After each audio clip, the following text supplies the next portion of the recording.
What's up, guys? It's JD and James back with another quick video. In today's video, me and James just got finished getting the workout in at James's home gym out here out in Phoenix, Arizona.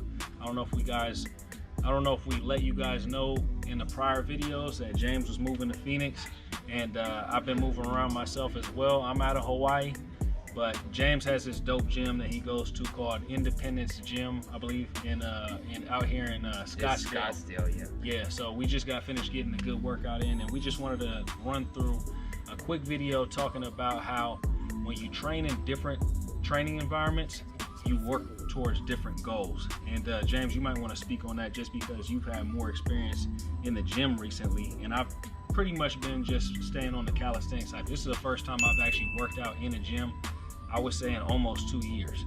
So James, what's your thoughts on that? Yeah, it's kind of funny. We made a video not too long ago. We were talking about environment, and this to me just like was a whole nother experience that kind of confirmed what we were talking about before. So when you start getting into different environments, you're gonna realize that even if you want to train towards a different goal, a lot of times different environments aren't going to be conducive towards the goal that you're working towards. And my plan coming out here, I was still going to be hitting the calisthenics hard, but I noticed that it was very hard to find the equipment that I like to use. Like, I'm a big fan of the P-bars out in Hawaii, and the closest P-bars to me here were about a 45 or a 50-minute drive. And then also, there's weather, and the summers it gets to be like 120 degrees, so sometimes it's actually better to be indoors at the gym. But what you realize is when you're in those different training environments, you have different equipment to work with. It's a different culture. When you're training outside, you might be soaking up the sun and getting vitamin D. You might be free to kind of be more creative versus, JD went in the gym and he was doing muscle ups. The thing almost fell down. He was getting dirty looks from people. The gym lady came over, told him to put his shirt on because it's not civilized apparently. But it's things like that. It doesn't sound like it's that much, but makes a huge difference. So I kind of view the environment almost like the soil. Like, different plants, if you put them in different soil and you give them different amounts of sunlight, they actually turn out to be different. So, yeah, I think that's true, because I think that's a perfect analogy, because what I was just thinking about was that being in the gym for me is actually kind of exciting for me, because I was able to do a lot of exercises, I was able to touch a lot of equipment that I just haven't been able to use in a while. Like, certain elements of my training are limited because I don't have access to a gym, or I didn't have access to a gym back when I was living in Hawaii. And when it comes down to doing a lot of explosive movements, trying to improve your speed, trying to improve your jumping ability, you're pretty limited on what you can do when you're in an outdoor calisthenics park type environment. But today me and James were using the box jump pads, we were using the sled pushing, we're using weights to do jump squats instead of just doing body weight everything. And when you add a little bit of extra resistance to some of the movements that you're already familiar with, it's just going to produce better results. So for me, it was something exciting. And even when it comes down to the calisthenics aspect of it, me and James worked on a couple of exercises that he's been doing to kind of tighten up some of his calisthenics movements, or kind of help him build a little bit more strength with the calisthenics movements. One of them was working on a false grip, but you're using dumbbells to strengthen up your false grip. And for me, that's something I've never done before, but it's something I'm going to incorporate moving forward, because I do plan on going to gyms more, and I do plan on kind of doing a little bit more weighted work. But my first love is calisthenics. My first love is doing plyometrics, explosive exercises, but it's always good to put yourself in an unfamiliar environment so you can expand on that. And I think that's what the gym does.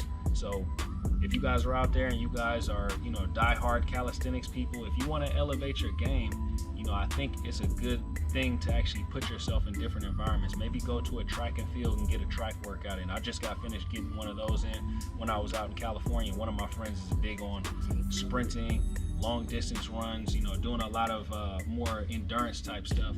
And I got finished doing a workout like that. It took me out of my comfort zone, but it's something I want to do moving forward. So I think you can always expand your game.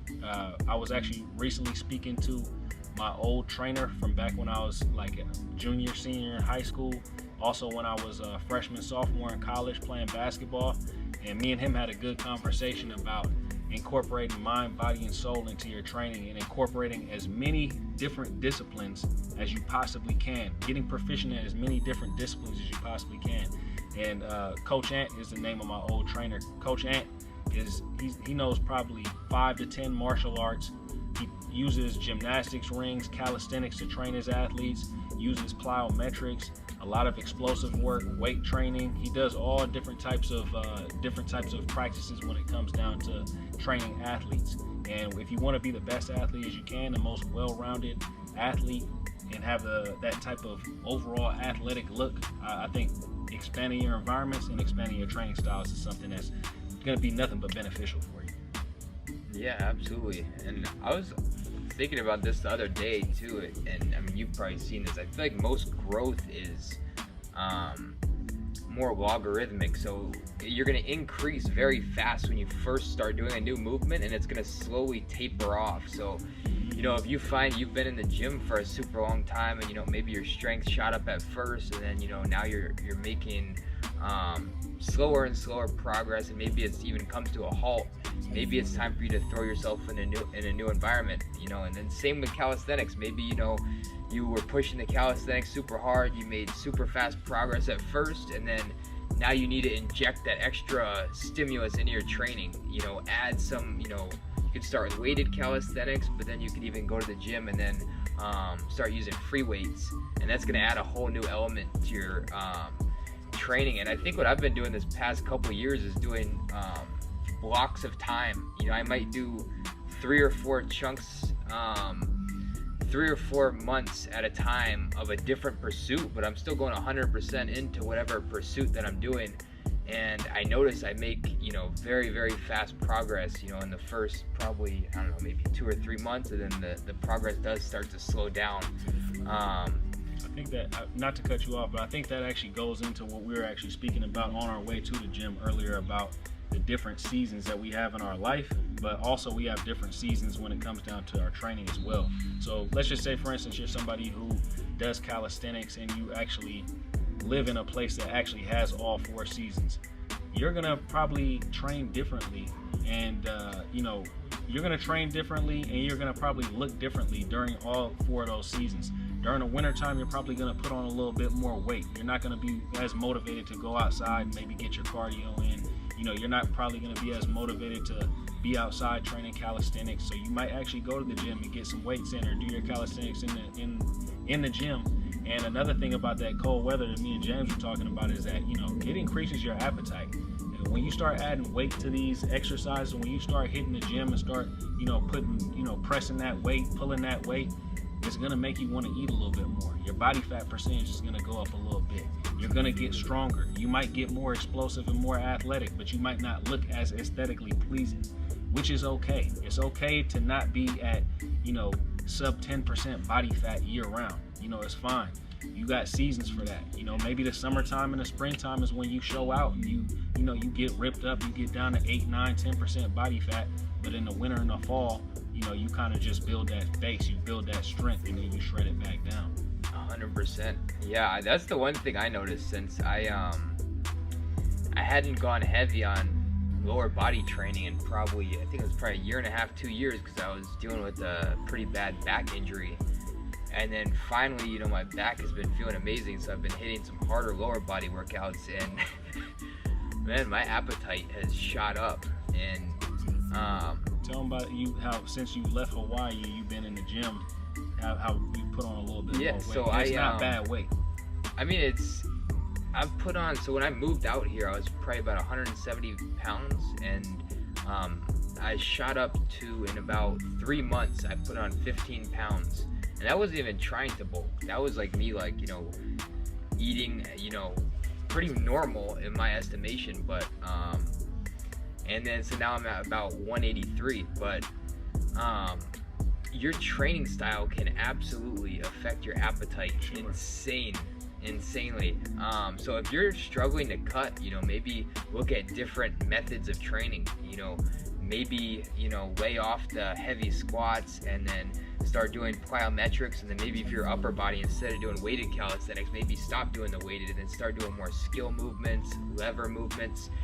And I feel like our body is really smart too, so it knows like, exactly. I notice when I'm doing a lot of levers, my body like almost knows like, if I put weight on you, your lever's gonna get worse. So you need to be lighter, so your appetite's gonna be less. But then when I'm doing, you know, weighted calisthenics, or if I'm doing heavy squats, my performance goes up with higher body weight. So naturally my appetite increases and my energy expenditure goes up. So, I mean, those are all just things to think about.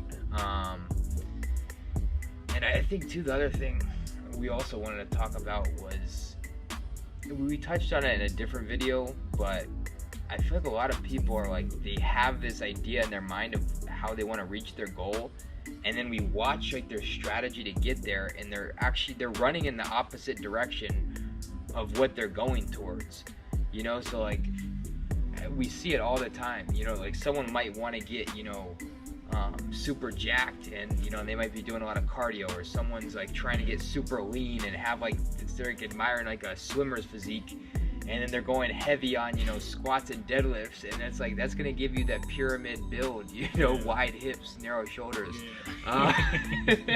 You know what I mean? So like, I've seen that count. That to me, that's like the number one thing, is I watch people like, they're like, oh, I want to put on muscle, and then they're eating, you know, rabbit food, or like somebody who already trying to lean down, somebody, but they're eating bacon or something. Or somebody like the classic thing for me is somebody who's like overweight and they're trying to cut, but they're eating their same diet as they were eating when they were, you know, that's put them in a position of being in a caloric surplus all the time, and then they're adding protein shakes on top of that. It's like, protein shakes are for if you're trying to get something that you're missing, not for if you just want to. It's not, protein shakes don't make you slim. That's not what you might want to try. Slim Fast, that's a different product. But anyways, guys, I think to wrap this up, I think that, you know, your training environment and the different types of training you do during these different seasons of your life, you know, they matter. So you kind of got to keep a record of that, a mental note, take mental notes of that. So, you know, whatever your goal is, if your goal is to beef up and get stronger, maybe the gym is a better place for you. If your goal is to get lean and get shredded, maybe doing calisthenics and more body weight exercises is going to be something that you're going to want to do. But it's never a bad thing to be a hybrid of all of these different practices and all these different disciplines. I'm a firm believer in hybrid training and being a well-rounded athlete, and keeping your mind, body, and your soul sharp with all different types of practices and techniques. Maybe that's Tai Chi, maybe that's some type of martial arts, maybe that's boxing, maybe it's plyometric work, powerlifting, weightlifting, whatever it may be. There's an infinite amount of possibilities, 1,000 different ways to skin a cat.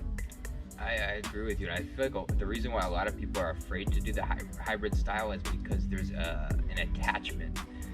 And I kind of figured this out. I had this realization that we get attached to a certain methodology, and then we start identifying with that. And we're afraid that we're going to lose out on something that we built up and, you know, we put all this time into. And what I realized is you can get right back in the conversation in just about any pursuit. Like, you're not going to lose all your strength gains because you ran 10 miles. And, you know, you're not going to lose all your cardio because you decided to start doing some calisthenics. You know, we're very adaptable, and, you know, you can switch back and forth pretty easily, and don't have that, you know, fear of loss, and I mean, that's kind of a spiritual thing in my mind, is that attachment. I mean, we're going to lose everything at some point in our life or on our journey, whatever, past this life. Everything's going to be lost. So, I mean, that's a different conversation. But that's a whole nother conversation for another day. I think me and James both kind of went through that. I didn't really realize what James was going through when he was moving from Hawaii, but until I actually went through it myself. And I realized how many different material things I was attached to that I just had to let go of. You know, just like you said, that's a whole nother conversation for another day. We've been running a bunch of footage from our workout while we've been, you know, having this conversation. And if you guys are interested in, you know, acquiring a skill set with working out, calisthenics, weightlifting, whatever it may be, just being a more well-rounded athlete, go ahead and hit our website up, That's highoctanecalisthenics.com. Make sure you guys subscribe to our channel. Subscribe to James' channel, that's JZ Calisthenics. Subscribe to my channel, that's Growth Through Calisthenics. We've got a plethora of information to share with you guys, so just feel free to reach out. Also, let us know in the comment section if you guys have any specific video topics that you guys want us to go over, and we'll make sure to go over those and see if we can make a video for you that fits that topic. Anyways, guys, hope everybody's having a great day out there. Thank you for watching the video. We'll holler at you guys later. Peace.